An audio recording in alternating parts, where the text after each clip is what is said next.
think there's a lot of room for a lot of new technologies and digital media. I sometimes make use of them, if it's blogs, if it's sharing things via all sorts of other platforms that just make the communication with a large-ish group of people easier. I think a lot of people see social media as a technical skill, like you said. Social media use as a technical skill, not as like a critical skill. To me, I see understanding social media as like very important from a sociological perspective, from a cultural perspective. Like I don't think you can understand the world right now without understanding that. So yeah, I mean, I think yes, it should be like a core theoretical requirement for people to understand these issues. But I think that the teaching experience hasn't fundamentally changed much since Socrates' day. It is still very much about people getting together in an enclosed space and exchanging ideas and exchanging views and challenging one another, challenging each other's perceptions and misperceptions. I think that will always be the case.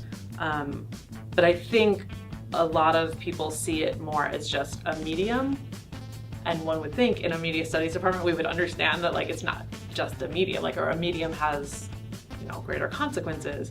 But I think if you see it as just a skill, then it becomes something like public speaking or writing the essay or something where it's like, right, okay, you can have that one class where you learn how to do that. I think that social media can certainly have room in helping the class foster a community outside of the classroom. I think it also greatly depends on the particular individuals in the class. I don't know the level of interest among the faculty. I mean, I think there's a reason why a faculty might hire the social media expert. Like, you have somebody who does that.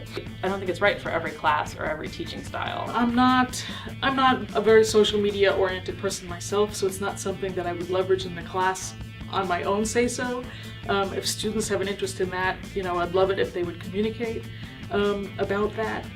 And I think that any sort of pedagogical approach that favors the new and the shiny over the basic core of what teaching is would be poorer for it. I think part of being a citizen is being aware of how your information is public often, and I think most of my students are already putting stuff up there. So like, let's talk about like what that means and what are the consequences of that. I've taught classes in which students were eager to continue and foster this discussion and found social media to be a terrific tool at doing that. And I've taught classes in which students prefer to go out and, you know, hang out and you know, eat something after class together and continue the discussion this way. Everyone was studying for the midterm together on Twitter, and like I hadn't instructed them to do that, I hadn't told them they had to do that, but people were asking me questions, they were asking each other questions. If I didn't answer their question right away, someone else would answer.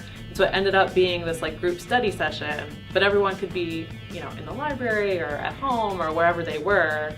Some people didn't participate in the study session, but right before class, they like quickly skimmed through the tweets just to be like, oh yeah, that.